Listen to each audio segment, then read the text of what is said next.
Hey everyone, and welcome back for another deep dive. I'm excited to be here. Me too. I think this one is going to be particularly interesting and probably helpful for a lot of our listeners. Yeah, especially those with little ones. Yeah, for sure, because we are going to be talking about this recent surge in walking pneumonia. You know what's interesting is that it's hitting the little ones. Yeah, the little ones. The 2 to 4-year-old age group particularly hard this year. Which is unusual, right? It is unusual. Yeah, we usually think of walking pneumonia maybe as something that hits It's school-age kids a little bit more often. Yeah, exactly. And to make things even more kind of curious, Right. a similar wave hit other countries last year. So we're going to break it all down today. Let's do it. What exactly is walking pneumonia? Yeah. How serious is it?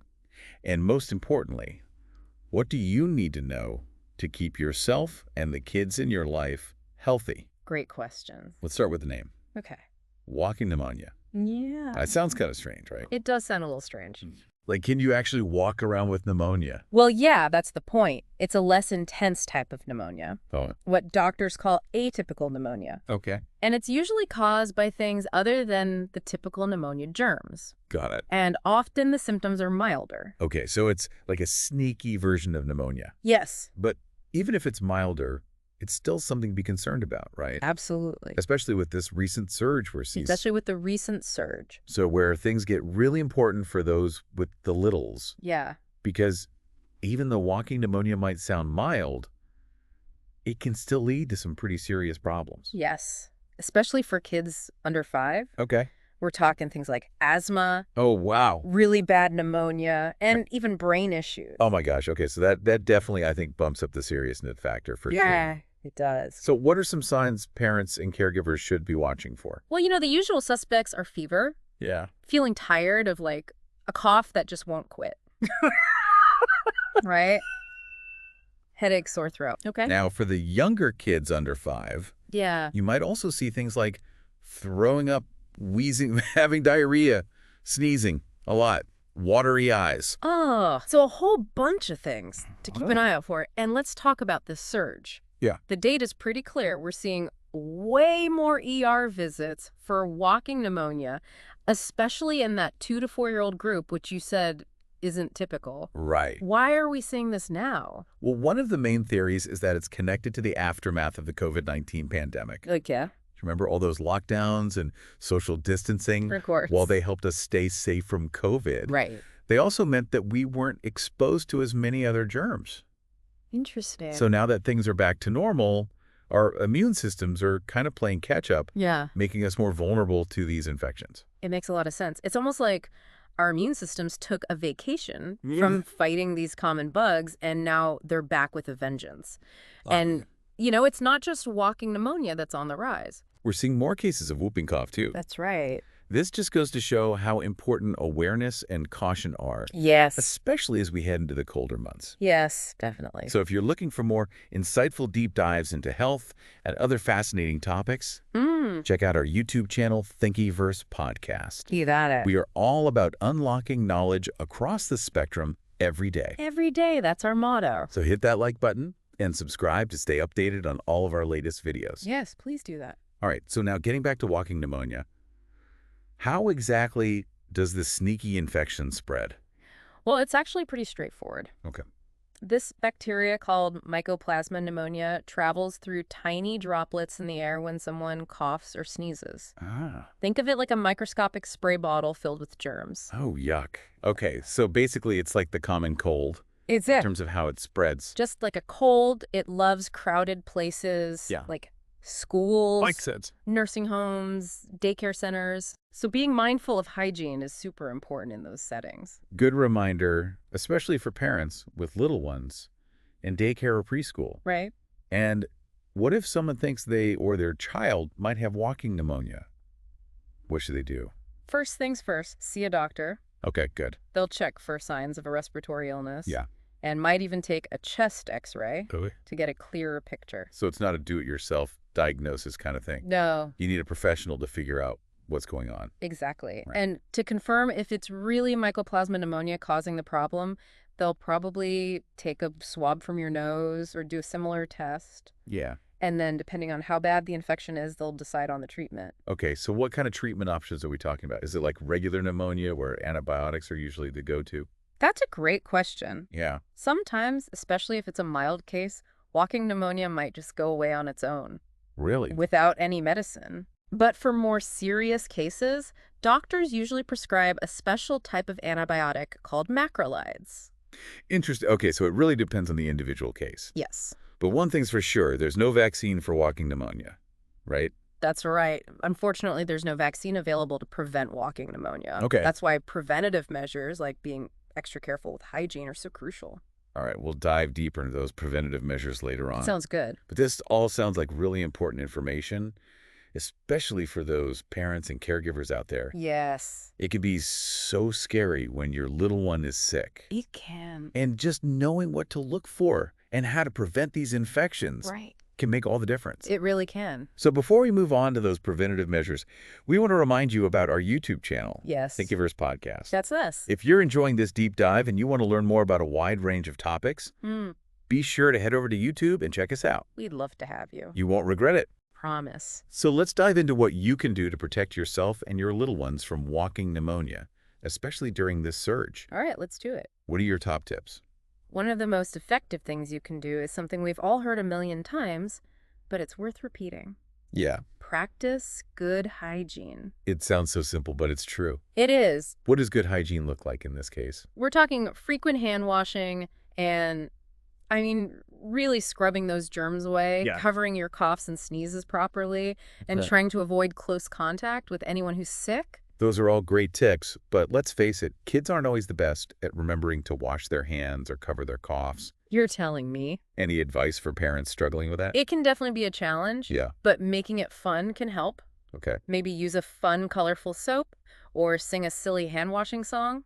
I love that. And for coughs and sneezes, teach them the vampire cough, The vampire cough. where they cough into their elbow like a vampire hiding their face in their cape. I love that. I'm definitely going to try that with my little ones. There you go. And it's not just kids who need reminding about good hygiene. No, it's not. We adults sometimes forget, too. All the time. Yeah. And perhaps even more importantly, Okay. if you're feeling under the weather, stay home. Yes. It's not worth spreading those germs to others. No. And it helps you recover faster, As too. well. That's such an important point. Sometimes we feel pressured to push through and go to work or school, Yeah. even when we're not feeling well. But staying home when sick is one of the most selfless things you can do. I agree. It really helps protect everyone around you. Especially those who are more vulnerable to getting really sick. Exactly. Yeah. So to recap, we've got good hygiene, staying home when sick, and consulting a healthcare provider Yes. if you suspect walking pneumonia. Right. All key takeaways. Key takeaway. What else should our listeners keep in mind? Even though it's called walking pneumonia, it can still be risky, Yeah. especially for those little ones. So when in doubt, always err on the side of caution and get professional medical advice. Excellent advice. We've learned a lot about walking pneumonia today, but there's always more to discover, and staying informed is key, It is. especially when it comes to our health. Especially when it comes to our health. So we're going to shift gears a bit now Okay. and delve deeper into this current surge, Mm-hmm. exploring the reasons behind these regional differences and what that means for you. Let's get into it. Sounds fascinating. Ah. Stay tuned, folks. We're about to unpack some intriguing data Yes. and expert insights. You bet. So you know what's really interesting is how this surge is impacting different parts of the country differently. Oh, really? Yeah, our data shows that some of the areas being hit hardest right now are actually smack dab in the middle of the U.S., Wow, okay. from Texas all the way up to Iowa. That's a huge chunk of the country. It is. And I heard that some states are actually sending out warnings to doctors about all these cases. Yeah, that's right. Wisconsin, for example, recently alerted doctors about a spike in what they're calling unusual pneumonia cases, especially in kids and young adults. Wow. Illinois is seeing the same thing, Really? with reports of outbreaks popping up in schools across the state. Okay, so it sounds like schools are becoming kind of ground zero for this surge. They are. Makes sense given all the close contact in those environments. You know, schools can be breeding grounds for all sorts of respiratory bugs, not just walking pneumonia. Right, of course. We're seeing surges in other viruses too, like rhinovirus Right. and enterovirus. Mm. Those are usually the culprits behind common colds, Right. but they can sometimes cause more serious problems, Mm. especially in younger kids or those with weaker immune systems. So there's a whole cocktail of respiratory bugs going around right now. There is. No wonder parents are feeling a bit on edge. It's definitely a time to be extra cautious, Yeah. especially with fall and winter coming up. Oh gosh, yeah. People spend more time indoors Right. during the colder months, and that makes it even easier for these viruses to spread. Yeah, some experts are even predicting that things could get worse Uh-oh. as we head into the holiday season. Really? Yeah, they're blaming a bunch of factors, rising pollen and mold counts, Oh, yeah. colder weather forcing people inside, and of course, all those holiday get-togethers where people are packed together like sardines. Oh, it's like the perfect storm for virus transmission. It really is. Remember how COVID cases used to spike during the holidays? It Yeah. just goes to show that even when things seem to be getting better, we can't let our guard down completely. Right. Those viruses are sneaky and resilient. It's so easy to get complacent, especially when we're all so tired of hearing about germs and precautions. I know. But these bugs don't care about our fatigue. They'll take any opportunity they can get They will. to spread. And it's not just about protecting ourselves, right? Right. It's about protecting everyone around us, Mm. especially those who might be more vulnerable, Right. like babies, grandparents, people with health conditions. Yeah, that's such an important point. It's so easy to get caught up in our own lives and forget that our actions can have a ripple effect. They really can. Just by taking simple precautions, we can help protect not just ourselves, but also those in our community who might be more likely to get really sick. It's all about collective responsibility. We're all in this together. Now, you mentioned earlier that some hospitals are being slammed with cases, Yes. but I've also read that not all hospitals are seeing this surge. That's true. So what's going on there? Well, it's kind of a mixed bag. Okay. Some hospitals are saying they're seeing way more pneumonia cases, while others say it's business as usual. Interesting. Okay, so why are some places getting hit harder than others? Well, one factor could be immunity levels in a community. Ah, If a community recently had an outbreak of a certain virus, yeah. people might have built up more immunity, Okay. which acts like a shield against future surges. Right. But communities that haven't been exposed as much might be more vulnerable. That makes sense.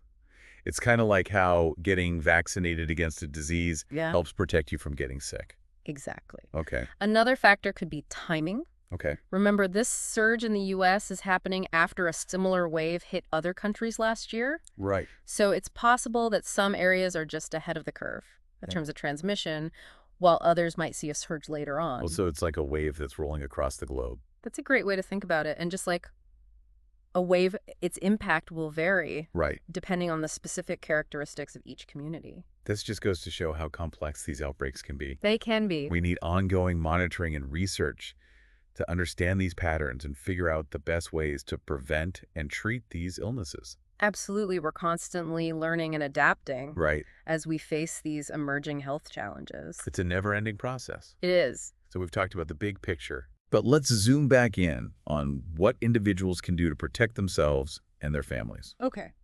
We've covered hygiene, but are there any other preventative measures you recommend? Yes. There are a few more things to keep in mind. Okay. First, make sure you and your kids are up to date on all the recommended vaccines, Okay. including the flu shot. Right. Now, the flu shot won't protect against walking pneumonia specifically, Right. but it can help prevent other respiratory illnesses Sure. that can weaken your immune system, making Yeah. you more susceptible to infections. That's a great point. It's like putting on extra layers of armor to protect yourself from those pesky viruses. Another thing to consider, especially if you have young children, is to be mindful of their exposure to crowded places, especially during those peak times when respiratory illnesses are running rampant. Makes sense? If you can try to limit unnecessary outings to those types of environments, Okay.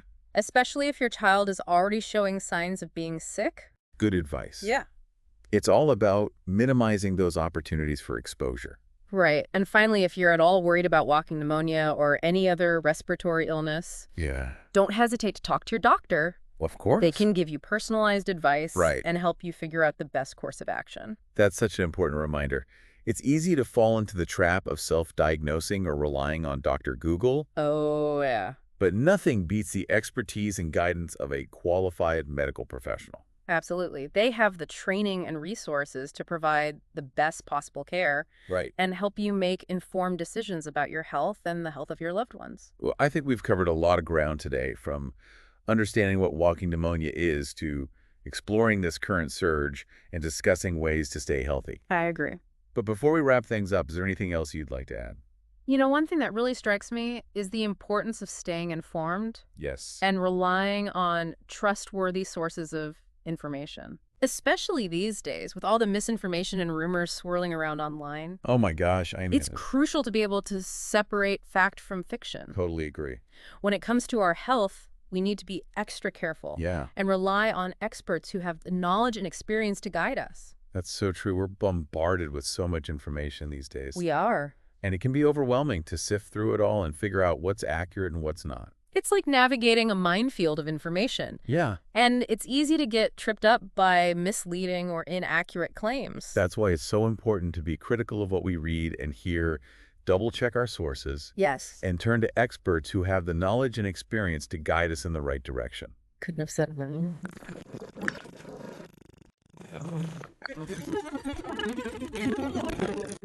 About our YouTube channel, Yes. Thinkiverse Podcast. There it is. We are passionate about delivering engaging and accurate content on a wide range of topics, including health and science. That's right. So if you're enjoying this deep dive and want to learn more, make sure to like and subscribe to Thinkiverse Podcast Please do. for more insightful content just like this. We've got lots more deep dives planned. We do. We're always exploring new and fascinating topics. That's right. And we're committed to bringing you the latest research and insights in a way that's both informative and entertaining. Perfect. Now, before we move on to our final thoughts, let's take a moment to recap some of the key points we've covered today. Sounds good. We started by defining walking pneumonia, which is a less severe form of pneumonia Right. caused by a bacterium called Mycoplasma pneumonia. Yes. We then talked about this unusual surge in cases, especially among younger kids, Yes. and discussed some of the possible reasons behind it, like the fact that our immune systems might be playing catch-up after all those COVID precautions. Right. We also highlighted the symptoms to watch for, like fever, Right. fatigue, Uh-huh. headaches, Keep going. sore throat, and some additional ones for younger kids, like vomiting and diarrhea. Right. We want to catch it early. Exactly. Yeah. We explored how this sneaky bacterium spreads through those tiny droplets in the air when someone coughs or sneezes, emphasizing how important it is to practice good hygiene, especially in crowded places. So important. We talked about diagnosis and treatment, explaining that if you suspect walking pneumonia, it's super important to see a doctor Yes. who can assess the situation Right. and recommend the best course of action. Exactly. We also clarified that while there's no vaccine for walking pneumonia, most mild cases go away on their own, They do. but antibiotics might be necessary for more serious cases. Correct. And we spent some time discussing why some areas are seeing more cases than others, We did. talking about factors like immunity levels, the timing of the outbreak. And of course. Right. We emphasize that good hygiene, staying up to date on vaccinations, and being mindful of exposure to crowded places, especially during peak seasons for respiratory illnesses, are all key preventative measures. And we wrapped up that section by underscoring how important it is to stay informed, Yes. rely on credible sources, and seek guidance from those trusted medical professionals. Couldn't agree more now as we approach the end of our deep dive into walking pneumonia. It's time to shift our focus. Okay. Some final thoughts. Right. And a question to leave you pondering. We've covered a lot of ground today, We have. but we want to make sure our listeners walk away with something to think about, Yeah. something that extends beyond the information we've shared. Here's a thought-provoking question for you to consider. Okay. With all these respiratory illnesses on the rise, Yeah. what steps can you take to stay healthy this season and share accurate information with others? That's a great question to leave our listeners with. It's a call to action. A reminder that we all have a role to play in protecting our health and the health of those around us. It's about taking charge of our well-being, making smart choices, Yes. and sharing accurate information to help others make informed decisions. And it's about being aware of the impact our actions can have on others. Right. And taking steps to minimize the spread of these illnesses. Absolutely. In a world where information spreads so quickly, it's more important than ever to be critical consumers of information I agree. and turn to trustworthy sources like healthcare professionals Right. and reputable organizations. Well said. And remember, we're here to help you navigate this complex world of information. We are. Be sure to like and subscribe to our YouTube channel, Thinkiverse Podcast, Yes. for more deep dives into fascinating and important topics just like this one. Thanks for joining us on the deep dive. Until next time. Until next time, stay curious, stay informed. And stay healthy. You know, it's fascinating how this surge in walking pneumonia, especially in younger kids, is making us rethink some of our old ideas about this illness. Yeah, we used to think of walking pneumonia as something that mostly affected school-aged kids. Right. But this current trend is showing us that it can hit younger children too, and sometimes with more serious consequences. It's a good reminder that these viruses and bacteria don't always play by the rules. No, they don't. And we need to be prepared for anything. Absolutely. Speaking of unexpected things, I stumbled upon a really interesting detail. Okay. While I was looking into the research on Mycoplasma pneumonia, it turns out that this bacterium has a unique quirk. Oh, what's that? It doesn't have a cell wall. Wait, a bacterium without a cell wall? I know, it's kind of mind-blowing. That sounds strange. Isn't the cell wall like a protective barrier for bacteria? You're exactly right. Most bacteria have a tough cell wall that helps them keep their shape and protects them from outside threats. Yeah. But Mycoplasma pneumonia is a bit of a rebel in the bacterial world. It's one of the tiniest bacteria we know of, and it doesn't have that rigid outer layer. So how does it survive without that protective shield? Well, it's adapted to live inside the cells of its host, which gives it some protection. Interesting. Okay. This sneaky lifestyle also makes it harder for our immune system to find and destroy it. So it's like a tiny ninja hiding out within our own cells. Exactly, a tiny ninja. No wonder it can be so tricky to treat. And this unique characteristic also affects how we treat it. Oh, how so? Because it doesn't have a cell wall. Right. Mycoplasma pneumonia is resistant to certain antibiotics that target cell wall synthesis, like penicillin. That's really important information for our listeners. Yes. It means that if you think you or your child might have walking pneumonia, you shouldn't just assume any antibiotic will do the trick. No. It's crucial to see a doctor. Absolutely. To get the right treatment. Precisely. They can prescribe antibiotics that are specifically effective against Mycoplasma pneumonia, like those macrolides we talked about earlier. Right. Okay, good. This just goes to show there's always something new to learn. Always. Even about illnesses we think we understand pretty well. I totally agree. Science is always evolving, and the more we learn about these microorganisms, the better we can understand, prevent, and treat infections. Well, I think this deep dive into walking pneumonia has been incredibly insightful. Me too. We've covered a lot of ground, from the basics of the illness to this current surge. Yeah. Preventative measures, and even some surprising facts about the bacterium itself. It's been a fascinating journey, and I hope our listeners have found it helpful and engaging. I'm sure they have. And before we officially wrap things up, I want to give a huge shout out to all our listeners for joining us on this exploration of knowledge. We're so glad you're here. And remember, this is just the beginning. It is. We have many more deep dives coming up covering a wide range of topics. We do. So if you're enjoying what you're hearing, be sure to like and subscribe to our YouTube channel, Thinkiverse Podcast, for more insightful explorations just like this one. We are passionate about unlocking knowledge and making it accessible to everyone. That's right. And we're excited to continue sharing our discoveries with you. Thanks again for listening. Until next time. Stay curious, stay informed, and stay healthy.